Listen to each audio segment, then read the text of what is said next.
Hello aspiring aspirants. இன்னைக்கு நம்ம டே 6க்கான study plan தான் பார்க்க போகிறோம். அதுக்கு முன்னாடி இன்கேஸ் இப்போ தான் ஃபர்ஸ்ட் டைம் நீங்கள் வீடியோ பார்க்குறீங்கன்னா பிரச்சனையே கிடையாது. நீங்கள் இன்றைக்கி ஷெடியூல்லேருந்தே ஸ்டார்ட் பண்ணிக்கோங்க. ஏன் அப்படின்னா நம்ம இந்த ஷெடியூலை வந்து இன்னும் ஃபியூ டேஸில் முடிச்சுடுவோம். ஸோ இதுக்கப்புறம் நம்ம ஃபுல் மார்க் டெஸ்ட் தான் போடுவோம். அப்போ நமக்கு கொஞ்சம் பஃபர் டைம் இருக்கும். அந்த டைமில் பெண்டிங் வச்சுருக்கிற டாபிக்ஸ் எல்லாமே நம்ம கவர் பண்ணிக்கலாம். ஸோ இந்த ஷெடியூலை நீங்கள் ஃபாலோ பண்ணுறதுக்கு ரொம்ப யூஸ்ஃபுல்லாக இருக்கும். எதற்கு நம்ம எஸ்எஸ்சி தமிழா சார்பாக ஷெடியூல்ஸ் கொடுக்குறோம் அப்படின்னா, ஓரளவுக்கு பசங்க எல்லாருமே படிச்சிருவோம். அண்டு ஓரளவுக்கு நம்ம டாபிக்ஸ் எல்லாமே கவரும் பண்ணியிருப்பாங்க. எக்ஸாம் இன்னும் வித் 1.5 மந்த்தில் இருக்குன்றனால கவரும் பண்ணியிருக்கலாம். ஆனால் இங்கே ப்ராப்ளம் என்னென்னா, நம்ம ஷெடியூல் போட்டு ரிவைஸ் பண்ண மாட்டோம். ஸோ அந்த ஒரு மோட்டோக்காக தான் நம்ம ஷெடியூல் பிளான் கொடுக்கறது. அதனால இந்த ஷெடியூல் படி ரிவைஸ் பண்ணிக்க யூஸ்ஃபுல்லாக இருக்கும். ஸோ ஃபாலோ பண்ணிக்கோங்க.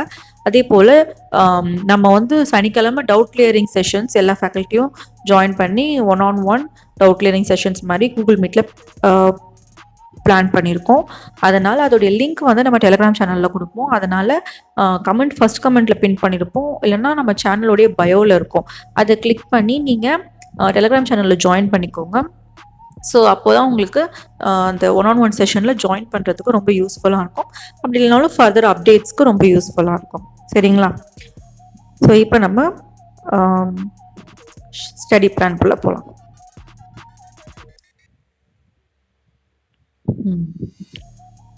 ஸோ ஆப்டிடியூடில் நம்ம இன்னைக்கு பார்க்க போகிற டாபிக் வந்து ஆவரேஜ். ஆவரேஜ் வந்து ரொம்ப ஈஸி தான். உங்களுக்கு 2 hours ஓரளவுக்கு நீங்கள் ப்ராக்டிஸ் பண்ணிட்டாலே போதும். அதே போல் என்ன ஆப்டிடியூடோ ரீசனிங்கோ இல்லை இங்கிலீஷோ எதை எடுத்துக்கிட்டாலுமே ஒரு செட் ஆஃப் டைப்ஸ் தான் இருக்கும். இப்போ ஆவரேஜே எடுத்துக்கோங்களேன். அதில் வந்து ஒரு 6லேருந்து 7 டைப்ஸ் தான் இருக்கும். அந்த டைப்ஸில் இருந்து தான் ரிப்பீட்டடாக சம்ஸ் வரும். அதை தாண்டி கொஞ்சம் டஃப்னஸ் வேணால் வைக்கலாமே தவிர, கொஞ்சம் கொஸ்டின் கொஞ்சம் டஃப்பாக இல்லை கொஞ்சம் லைட்டாக ட்ரிக்கியாக அந்த மாதிரி கொஸ்டின் செட் பண்ணுவாங்களே தவிர, உங்களுக்கு அப்படியே தான் ரிப்பீட் ஆக போகுது பேட்டர்ன். அதனால் 2025ல் ஆவரேஜஸ் சம்ஸ் கொடுத்துருப்பாங்கள்ல, அதை மறக்காமல் சால்வ் பண்ணி பார்த்துக்கோங்க. இப்போ இதில் நம்ம பார்த்தோம் அப்படின்னா, அதில் basics average, weighted average, combined average, average of consecutive number, இதெல்லாமே நான் கொடுத்துருக்குறேன். ஒரு 4 டைப்ஸ் நான் கொடுத்துருக்கேன். தாண்டி இன்னும் சில டைப்ஸும் இருக்குது. ஸோ அது எல்லாத்தையும் எடுத்து நீங்கள் ஒரு நோட்டில் எழுதிக்கோங்க. ஆவரேஜுன்னு போட்டுட்டு டைப்புக்கு ஒரு 2லேருந்து 3 சம்மு எக்ஸாம்பிளாக எழுதி வச்சுக்கோங்க. ரிவைஸ் பண்ணுறதுக்கு யூஸ்ஃபுல்லாக இருக்கும். அதை தாண்டி நம்ம ப்ராக்டிஸ் சம்ஸ் தனியாக நம்ம போட்டு பார்ப்போம். அது ரொம்ப ஸ்பீடுக்கு நம்ம ப்ராக்டிஸ் சம்ஸ் போட்டு பார்ப்போம். ரிவிஷனுக்கு இந்த மாதிரி டாபிக்ஸ் எழுதி அதுக்கான டைப் எப்படி இருக்கும்ன்றதுக்கு ஒரு எக்ஸாம்பிளாக ஒரு 2 சம் 3 சம் மறக்காமல் எழுதி வச்சுக்கோங்க. சரிங்களா? இப்போ கொஸ்டின் எப்படி இருக்கும் அப்படின்றது சும்மா பார்ப்போம். இந்த கொஸ்டின் பாருங்கள். The average of 8 number is 25. If one number is excluded, the average became 24. Find the excluded number. இதுதான் questions. அண்ட் கொஸ்டின் வந்து இங்கிலீஷில் இருக்குது. ஸோ இதுக்காக நான் ஒரு எக்ஸ்ப்ளனேஷன் கொடுக்குறேன். ஏன்னா இப்போது நம்ம என்ன எதிர்பார்ப்போம் அப்படின்னா, நம்ம தமிழில் கொஸ்டின்ஸ் இருக்கணும் அப்படின்னு நம்ம எதிர்பார்ப்போம். ஆக்சுவலி எஸ்எஸ்சி தமிழாவுடைய மோட்டோ என்ன அப்படின்னா, மற்ற எல்லாரும் மாதிரி அப்படியே கொஸ்டினில் வந்து நம்ம கூகுள் டிரான்ஸ்லேட்டில் போட்டு அப்படியே காப்பி பேஸ்ட் பண்ணி இதுதான் கொஸ்டின்ஸ், அது கிடையாது. எங்கள் மோட்டோ என்ன அப்படின்னா, காம்படிட்டிவ் எக்ஸாம், சென்ட்ரல் கவர்மெண்ட் எக்ஸாம்ஸ்க்கு தமிழ்நாட்டில் நிறைய பேர் செம்ம நாலேஜபிளான பீப்புள் இருப்பாங்க. நிறைய டிஎன்பிசியில் போய் நிறைய பேர் எழுதுறாங்களே தவிர, இந்த எஸ்எஸ்சி ரொம்ப ஈஸியான ஆப்பர்ச்சுனிட்டி, அதை வந்து கிராஸ் பண்ணிக்க மாட்டுறாங்க. சின்ன சின்ன பிரச்சனைனால அவங்களுக்கு எக்ஸாம்பிள் வந்து இப்போ இங்கிலீஷ் வருது, அதில் மேக்ஸ் ஸ்பீடாக போடணும், இந்த மாதிரி சின்ன சின்ன பிரச்சனைனால அவங்க காம்படிட்டிவ் எக்ஸாம் இதை பார்த்து பயப்படுறாங்க. அதனால் நம்ம தமிழ்நாட்டில் இருக்கிற ரொம்ப நாலேஜபிள் ஆஸ்பிரன்ஸை சென்ட்ரல் கவர்மெண்ட்டில் போய் உட்கார வைக்கணும். ஏன்னா நீங்கள் ஸ்டேட் கவர்மெண்ட் போஸ்டிங்ஸை விட இது பயங்கரமான பவர்ஃபுல் போஸ்டிங்ஸ்லாம் இருக்குது. Example income tax inspector, CBI sub inspector, narcotics, vigilance, IB, இந்த மாதிரி நிறைய முக்கியமான டிபார்ட்மெண்ட்ஸ் எல்லாமே இதில் போஸ்டிங்ஸ் இருக்குது. நீங்கள் போனீங்கன்னா உங்கள் லைஃபே செட்டில். ஆனால் இந்த சின்ன ஒரு பயம் உங்களுக்கு இருக்குல்ல. நான் நிறைய ஆஸ்பிரன்ஸ் பார்த்துருக்கேன். ஏன்னா நான் மோர் தென் 1000 ஆஸ்பிரன்ஸ்க்கு மேலே நான் ட்ரைனிங் பண்ணியிருக்கேன். கிட்டத்தட்ட எனக்கு 5 years ஆஃப் டீச்சிங்கில் எக்ஸ்பீரியன்ஸ் இருக்குது. ஸோ அதை வச்சு சொல்கிறேன். நிறைய ஸ்டூடெண்ட்ஸ் நான் பார்த்துருக்கேன். அவங்க எல்லாருமே பயப்படுறது ஸ்டேட் கவர்மெண்ட் எக்ஸாமில் தமிழில் வரும், மேக்ஸ் கம்மியாக வரும், டைம் இருக்காது, டைமர் இருக்காது. அதனால நாங்க அத ஃபோக்கஸ் பண்றோம். பட் அந்த சின்ன ஒரு பயம் தான். அந்த பயத்த நம்ம போக்கிட்டா போதும். நம்ம பசங்க ஆட்டோமேட்டிக்கா நீங்க இந்த மாரி நல்ல எக்ஸாம், நல்ல போஸ்டிங்ல போய் நம்ம தமிழ்நாடு ரெப்ரசன்டேஷன கொண்டு போணும். ஏன்னா, நம்ம தமிழ்நாட்டு லெவல்ல ரொம்ப கம்மி பேர் இருக்காங்க சென்ட்ரல் கவர்மெண்ட் போஸ்டிங்ஸ்ல. ஸோ நம்ம போஸ்டிங்ஸ் மத்த ஸ்டேட்ஸ்க்கு போயிட்டுருக்கு. அது போக்கூடாது. நம்மளுடைய போஸ்டிங்ஸ் நமக்கு வரணும். இதுதான் வந்து எஸ்எஸ்சி தமிழாவுடைய மோட்டோ. சரியா? அதனால தான் நான் சொல்றேன். ஏன் தமிழ்ல கொஸ்டின்ஸ் இல்ல? நம்ம தமிழ்ல அப்படியே டிரான்ஸ்லேட் பண்ணி போடுறது நம்ம மோட்டோவே கிடையாது. ஏன் அதுக்கு இன்னொரு பதில் சொல்றேன். ஏன்னா, இப்போ உங்களுக்கு எக்ஸாம்ல the average of 8 number is 25. அந்த ஆவரேஜுக்கு ஒரு தமிழ் வார்த்தை கூகுள் டிரான்ஸ்லேட்ல போட்டுருவாங்க. அதாவது தி ஆவரேஜ் ஆஃப் 8 எண்ணு 25 இப்படின்னு எழுதுவாங்க. அதாவது உங்களுக்கு அப்படியே டிரான்ஸ்லேட் பண்ணுவாங்க. If one number is excluded அப்படின்னு இருக்குன்னு வச்சுக்கோங்களேன். ஒரு நம்பரை நீக்கினால் the average become 24. Average 24.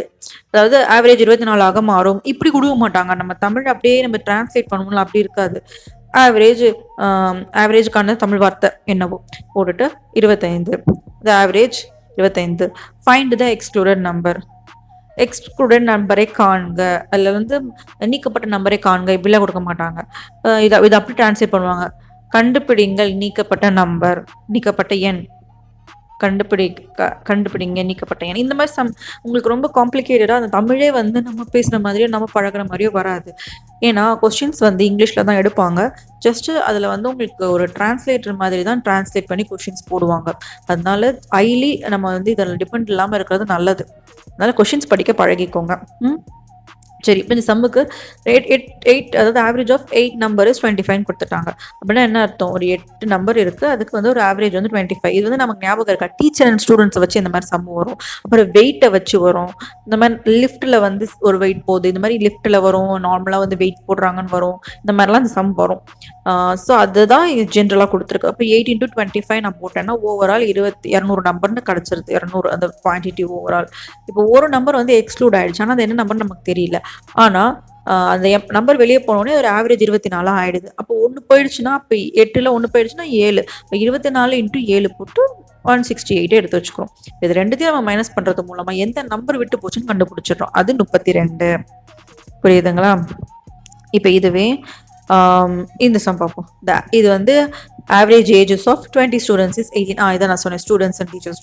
Average ages of 20 student is 18. A teacher of aged 38 joined the group. Find the new average age அப்படின்னு கொடுப்பாங்க. ஸோ டோட்டல் 20 ஸ்டூடெண்ட்ஸ் அப்படின்னா அதில் 18 மல்டிப்ளை பண்ணிங்கன்னா உங்களுக்கு 360 வருது இல்லையா? ஸோ இப்போ டீச்சர் ஏஜ்டு 38 அவங்க வந்து ஆட் ஆகிறாங்க. அப்போ இந்த 360யோட உங்களுக்கு டீச்சரோட ஏஜை ஆட் பண்ணோம் அப்படின்னா நமக்கு 398 வருது. ஓகேவா?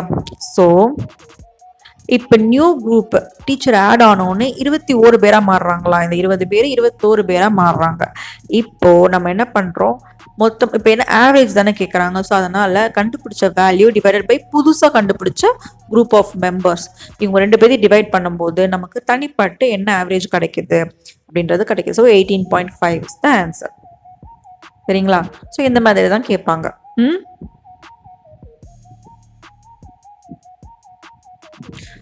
இப்போ இதுக்கு வந்து நம்ம டைம் வந்து ஏர்லி மார்னிங் அலாட் பண்ணிக்கிறோம்.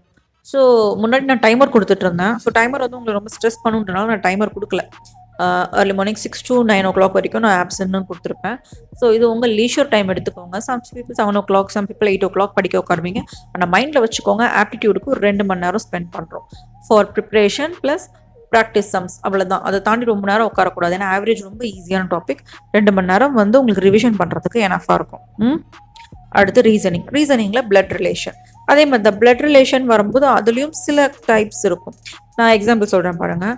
இப்போ நேஹா இருக்காங்கல்ல, நேஹா வந்து ஒரு பொண்ணை கை காட்டுறாங்க. இந்த பொண்ணு யார் அப்படின்னா இவங்களுடைய மதருடைய சிஸ்டருடைய டாட்டருடைய சன்னுடைய டாட்டர், இப்படி ஒன்று கொடுப்பாங்க ஒரு கொஷின். இன்னொரு கொஷின் வந்து நார்மலாக நம்ம பிளட் ரிலேஷன்ஸில் கொடுப்பாங்கல்ல, அதாவது ரெண்டு பர்சன் கொடுத்துட்டு இவங்களுடைய சன் வந்து இவங்க இந்த மாதிரி நம்ம ட்ரீ மாதிரி போட்டு வரைஞ்சி போடுவோம்ல, அது ஒரு type. Pointing toward a person அந்த சம் ஒன்று. இன்னொன்று வந்து நார்மலாக நம்ம டயக்ராம் வரைஞ்சி போடுற மாதிரி இருக்கும். இதை தாண்டி இன்னும் சில டைப்ஸும் இருக்குது. நீங்கள் அதை வந்து பார்த்துக்கோங்க அண்ட் ப்ராக்டிஸ் பண்ணுங்கள். இதில் வந்து அது ஃபேமிலி ட்ரீ நான் சொன்னது தான். அப்புறம் கோடட் பிளட் ரிலேஷன், அப்புறம் ஜென்ரேஷன் பேஸ்டு, அப்புறம் பசில் பேஸ்டு, இந்த மாதிரி டைப்ஸ் இருக்குது. இது வந்து 4 டைப்ஸ். இந்த டைப்புக்கு ஒரு 3 சம் அப்படின்றது ஒரு ப்ராக்டிஸ் கொஷினில் நோட்டெல்லாம் எழுதி வச்சுக்கோங்க அப்படின்றது நான் சொன்னேன் இல்லையா, அந்த மாதிரி இதையும் சேர்த்து எழுதி வச்சுக்கோங்க. மறக்காமல் ப்ரீவியஸ் இயர் கொஷின்ஸ் எப்போவுமே ப்ராக்டிஸ் பண்ணணும். அதுவும் ப்ரீவியஸ் இயர் 2025 கம்ப்ளீட்டாக நம்ம முடிச்சு வச்சுருக்கணும். ஓகேங்களா? நம்ம மாக் டெஸ்ட் அப்போ mostly previous year question base பண்ணி சால்வ் பண்ண ட்ரை பண்ணுவோம். சரிங்களா? ஏன்னா அப்போ உங்களுக்கு ஒரு ஈஸியாகவும் இருக்கும். ஏன்னா அப்போ நானும் கொஞ்சம் ப்ரீவியஸ் இயர் பார்க்கும்போது நீங்களும் கொஞ்சம் எழுதி வச்சுருந்தீங்கன்னா கொஞ்சம் உங்களுக்கு நான் சால்வ் பண்ணும்போது அப்படியே ஓகே இதெல்லாம் நம்ம பார்த்த சம்ஸ் திருப்பி உங்களுக்கு ரீகலெக்ட் ஆகும். அதனால் மாக் டெஸ்ட்டில் மோஸ்ட்லி ப்ரீவியஸ் இயர் கொஷின்ஸ் வர மாதிரி நான் கொஷின்ஸ் எடுத்து நான் சால்வ் பண்ணுறோம். சரிங்களா? அடுத்து பிளட் ரிலேஷன்ஸில் வந்து கொஷின் எப்படி வரும் பார்த்தது பாருங்கள். நான் சொன்னேன் இல்லையா, tree A is the father of B. So B is a sister of C. C is a mother of D. How A is related to D? ஓகேங்களா? இதுதான் வந்து பிளட் ரிலேஷனில் ஜென்ரலாக கேட்க சம். இது உங்களுக்கு ஞாபகம் இருக்கும்னு நினைக்கிறேன். இதில் வந்து உங்களுக்கு எப்படி போடுவோம் அப்படின்னா, சில பேர் வந்து +for மேலு அண்ட் -for ஃபீமேல் அப்படின்னு போடுவாங்க. ஸோ இது I not agree with this. Plus minus அதெல்லாம் போட்டால் எதுக்கு நான் ப்ளஸ் நீ மைனஸ்ன்ற பிரச்சனை வரும். அதனால் நான் எப்படி இதை சால்வ் பண்ணுவேன் அப்படின்னா, மேல்னா வந்து ஜஸ்ட் பி போட்டுருவேன் அது பக்கத்தில். ஓகேவா? ஃபீமேல்னா ஜி போட்டுருவேன். ஸோ பாய் அண்ட் கேர்ள் இந்த கான்செப்டில் நான் எழுதுவேன். இப்போ இந்த சம் எழுதுறோம்னா எப்படி போட்டு பார்க்கலாம்னா, A is a father of B. A வந்து அப்பாவா, ஸோ பிக்கு. ஸோ ட்ரீ படி போடலாம். ஸோ ஏ அப்பான்றனால பாய். ஆனால் பி வந்து என்ன ஜெண்டர் தெரில. So B is a sister of சின்னு சொல்லும் போது அப்போ தெரிஞ்சிருச்சா, அப்போ இவங்க கேர்ள். இவங்க சிஸ்டர் இருக்காங்க, சிஸ்டர் ஆஃப் சி. ஸோ சிக்கு ஒரு sister. C is a mother of D. So இவங்களுக்கு ஒரு குழந்தை இருக்கு, மதர் ஆஃப் டி. அப்போ இவங்களும் மதர்னும் போது இவங்களும் ஒரு கேர்ள் ஆயிடுறாங்க. ஹவு டி ரிலேட்டட் டு ஏ, இந்த டிக்கும் ஏக்கும் என்ன ரிலேஷன்ஷிப் கேட்குறாங்க. அப்போ கண்டிப்பாக இது வந்து grandson or granddaughter. அவங்க ஜெண்டர் கொடுக்கல. ஸோ இவங்க தான் ஏ தான் கேட்குறாங்க. ஸோ ஏக்கான ஜெண்டர் கொடுத்தாச்சு. அப்போது இவர் மேல் அப்படின்றனால இவர் வந்து கிராண்ட் ஃபாதர். ஓகேவா? இதுதான் ஆன்சர். ஸோ இப்படி தான் இது போடுவாங்க. இது வந்து ட்ரீ டைப். சரிங்களா? அடுத்த ரீசனிங் கொஸ்டின்ஸ்ல இதுதான் நான் சொன்னது. பாயிண்டிங் டு அ விமன், ராகுல் chase she is the daughter of my grand fathers only Sun and how the women is related to ராகுல். இது மாதிரி ஒன்று கேட்பாங்க, பாயிண்டிங் டுவர்ட்ஸ் சம். சரி. இங்கிலீஷில் ரொம்ப ரொம்ப ரொம்ப ரொம்ப ரொம்ப ரொம்ப ரொம்ப முக்கியமான டாபிக். நான் 1 hour 30 minutes கொடுத்துருக்கேன். நீங்கள் இதை 2.5 hours எடுத்துக்கோங்க. ஏன்னா இந்த ஆக்டிவ் வாய்ஸ், பாசிவ் வாய்ஸ் இருக்குது. அப்புறம் ஸ்பீச்சில் வந்து டைரக்ட் ஸ்பீச், இன்டைரக்ட் ஸ்பீச். இதை தான் வளைச்சு போன வருஷம் கேட்டாங்க. வளைச்சு இது 2த்துலேருந்தும் எனக்கு தெரிஞ்ச ஒரு 6-7 கொஸ்டின்ஸ் வந்திருக்கும் இங்கிலீஷில். அதனால் ரொம்ப ரொம்ப ரொம்ப ரொம்ப important active voice, passive voice. Step by step, point by point இதுக்கான டெஃபினேஷன்ஸ் எழுதி வச்சுக்கோங்க நோட்ஸில். சரிங்களா? முடிஞ்ச அளவுக்கு ப்ராக்டிஸ் பண்ணுங்க கொஷின்ஸ். ஆக்டிவ் வாய்ஸ், பாசிவ் வாய்ஸ்லேயே உங்களுக்கு வந்து டைப்ஸில் வந்து டென்ஸ் வைஸ் வரும், மாடல் ஆக்சிலரி வெர்ப் சேர்ந்த மாதிரி active voice, passive voice, imperative sentence, interrogative அதெல்லாம் சேர்ந்து வரும். ஸோ இதெல்லாமே உங்களுக்கு வந்து ஆக்டிவ் வாய்ஸ், பாசிவ் வாய்ஸில் இருக்கிற ஒன் ஆஃப் த டைப்ஸ். இது தாண்டியும் சில டைப்ஸ் இருக்குது, அது என்னன்னு பார்த்துக்கோங்க. கொஸ்டின்ஸ் எப்படி கேட்க வாய்ப்பு இருக்குது அப்படின்னா, the police arrested the thief yesterday. இது வந்து என்னன்னா உங்களுக்கு ஆக்டிவ் வாய்ஸ்ல கொடுத்துருக்காங்க. இது பாசிவ் வாய்ஸ். அதாவது ஆக்டிவ் வாய்ஸ்னா டேரக்டா சொல்றது, பாசிவ் வாய்ஸ்னா அது ஒருத்தவங்க கிட்ட சொல்ற மாதிரி சொல்றது. So the thief was arrested by the police yesterday. So அப்படி ரிவர்ஸ்ல போடுற மாதிரி வரும். ஓகே, அப்போ இதில் என்ன ஆயிடும்னா உங்களுக்கு the police was arrested the thief yesterday. So இப்போ இங்கே என்ன சொல்றோம்னா, தீஃப் வந்து போலீஸால அரெஸ்ட் பண்ணப்பட்டாங்க நேற்று. அப்படியே உங்களுக்கு மாறும். ஓகே, verb 3 ஆட் ஆகும். அண்ட் பை, முக்கியமானது பை ஆட் ஆகும். இந்த பை. ஓகே, அதே போல் V3 ஆட் ஆகும். Was or were, singular and or plural வச்சு was or were. Okay, so இது வந்து உங்களுக்கு active voice, passive voice base பண்ணி ஒரு ப்ராக்டிஸ் தான். இப்போ இதை பாருங்க. The work has been completed by the student. இது வந்து உங்களுக்கு passive voice. இந்த பாசிவ் வாய்ஸை உங்களுக்கு ஆக்டிவ் வாய்ஸாக பண்ண சொல்கிறாங்க. அப்போது இந்த ஸ்டூடெண்ட் ஃபர்ஸ்ட் வந்துடுவாங்க, அவங்க சப்ஜெக்டாக வந்துடுவாங்க. ஓகேவா, இவங்க சப்ஜெக்டில் வந்துடுவாங்க. The student has been completed, இதை வந்து have completed. The has been வந்து ஹாவாக மாறுது, அவ்வளோதான். ஓகேவா, இது வந்து நீங்கள் ப்ராக்டிஸ் பண்ணுங்கள், ரொம்ப ரொம்ப ரொம்ப ரொம்ப முக்கியம். இப்போ பாலிட்டியில் நம்ம மீதி இருக்கிற பெண்டிங் டாபிக், முக்கியமான டாபிக் பார்லிமெண்ட். இன்னைக்கு நீங்க படிக்க போறதுல ரெண்டுமே ரொம்ப முக்கியமானது. பார்லிமெண்ட்டும் ஒரு இங்கிலீஷ்ல வந்து ஆக்டிவ் வாய்ஸ் பாசிவ் வாய்ஸும். அதுக்குன்னு ஆவரேஜ் முக்கியம் இல்லைன்னு நான் சொல்லலைங்க, அது ரொம்ப ஈஸி. மற்றபடி இது ரெண்டுமே வந்து ரொம்ப நம்ம ஃபோக்கஸா பார்க்க வேண்டியது. பார்லிமெண்ட்ல லோக்சபா வருவாங்க, ராஜ்யசபா வருவாங்க. ஸோ இம்பார்ட்டன்ட் பார்லிமெண்ட், அது ஃபுல்லாக பார்த்துக்கோங்க. அதில் வந்து நிறைய எக்ஸாம்பிள் வந்து கான்ஃபிடன்ட் மோஷன்னா என்ன, நோ கான்ஃபிடன்ட் மோஷன்னா என்ன, இந்த மாதிரி நிறைய இருக்கும். அப்புறம் கொஸ்டின் ஹவர்னா என்ன, இந்த மாதிரி நிறைய விஷயங்கள் அதில் இருக்குது. அது எல்லாமே நீங்கள் வந்து கம்ப்ளீட்டாக பார்த்துக்கணும். கான்ஸ்டிடியூஷன் அண்ட் நான் கான்ஸ்டிடியூஷனல் பாடி, இது ரொம்ப முக்கியம். இது பேசிக்காக கேட்பாங்க. ஒரு கீழே ஒரு ஆப்ஷனில் ஒரு 4 பாடி கொடுத்துட்டு which of the following is the constitutional பாடின்னு கொஸ்டின் கேட்டுருவாங்க. ஒன்றும் இல்லை, கான்ஸ்டிடியூஷனல் பாடினா இந்திய அரசியல் அமைப்பு சட்டத்தை அமெண்ட்மெண்ட் பண்ணி ஒரு விஷயத்த நம்ம கொண்டு வந்தது, அது கான்ஸ்டிடியூஷனல் பாடி. நான் கான்ஸ்டிடியூஷனல் பாடினா அந்த ஆர்கனைசேஷன் ரொம்ப முக்கியம்தான், ஆனால் அதை வந்து சட்டப்பூர்வமாக நம்ம அமெண்ட்மெண்ட் பேஸ் பண்ணி கொண்டு வந்துருக்க மாட்டோம், அவ்வளோதான். இதுக்கப்புறம் president and prime minister. Okay, இது ரிவைஸ் பண்ணுறதுக்கு உங்களுக்கு 1 hour கொடுத்துருக்கேன். பட் 1 to 2 hour வச்சுக்கோங்களேன், ஆகும். 2 hour சாலிடாக, பார்லிமெண்ட்டுக்கு சாலிடாக ஆகும். ஸோ அதனால் 2 hour வச்சுக்கோங்க. ஸோ ப்ராக்டிஸ் பண்ணுங்க. இது தாண்டி நம்ம இதுக்கு ஒரு ப்ராக்டிஸ் நம்ம பார்ப்போமா?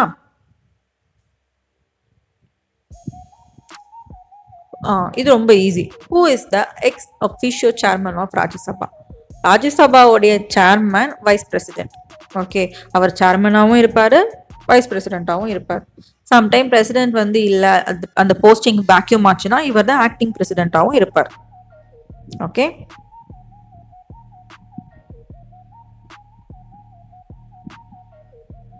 தென் இது நான் சொன்னேன் இல்லையா, பாருங்க அந்த டைப்ல question. Which of the following is a constitutional body? Okay, Nithya central vigilance commission, finance commission, national human rights commission. So இதில் ஃபினான்ஸ் கமிஷன் தான் ஒரு சட்ட திருத்தம் பண்ணி கொண்டு வந்த ஒரு ஆர்கனைசேஷன், இந்திய அரசமைப்பு சட்டத்தை. சரிங்களா? So that's all. இது வரைக்கும் தான் உங்களுக்கு இன்னைக்கு நம்ம பார்க்குறது. ஸோ இன்னொரு sorry I forgot. Wait current affairs. இப்போ இன்னையிலேருந்து நம்ம கரண்ட் அஃபேர்ஸும் கொஞ்சம் பார்த்துருவோம். ஜான்வரி, பிப்ரவரி, மார்ச் 3 மாதத்துக்கான கரண்ட் அஃபேர்ஸில் national and international news, economy, awards, sports and government schemes, இது எல்லாமே வந்து ஜஸ்ட் நிறைய மேகசின்ஸ் அவைலபிளாக இருக்குது. ரொம்ப டீப்பாக படிக்க வேணாம், ஜஸ்ட் இன்ஃபோ மட்டும் பார்த்துக்கோங்க. அதாவது இப்போ ஃபார் எக்ஸாம்பிள், இப்போ கவர்மெண்ட் ஸ்கீம் ஒன்று வந்திருக்குன்னு வச்சுக்கோங்களேன்.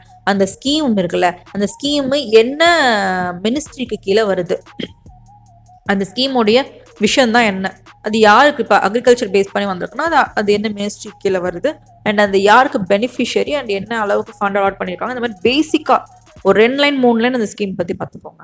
அதோடைய விஷயம் என்ன, அது எதுக்கு யூஸ் ஆகுது, அவ்வளோதான். அதுக்கு ரொம்ப நேரம் உங்களுக்கு ஆகாது. ஸோ அதனால தான் ரொம்ப டீப்பாலாம் படித்து டைம் வேஸ்ட் பண்ண வேணாம், சும்மா பார்த்துக்கோங்க. எக்ஸாமில் கேட்டால் இதை பார்த்தோமே அப்படின்னு ஞாபகம் வச்சு நீங்கள் எழுதுறதுக்காச்சும் யூஸ் ஆகும். ஏன்னா கரண்ட் அஃபேர்ஸை பொறுத்த வரைக்கும் நம்ம சொல்ல முடியாது இதுலேருந்து தான் கேட்குறாங்கன்ட்டு. நம்ம ஓரளவுக்கு ப்ராடாக படித்து வைப்போம், நமக்கு வந்தால் நம்மளுக்கு. சரிங்களா? ஓகே, அவ்வளோதான். தட்ஸ் ஆல் இன்னைக்கு. ஆல் தி பெஸ்ட், ப்ரிப்பேர் பண்ணுங்கள். தேங்க்யூ.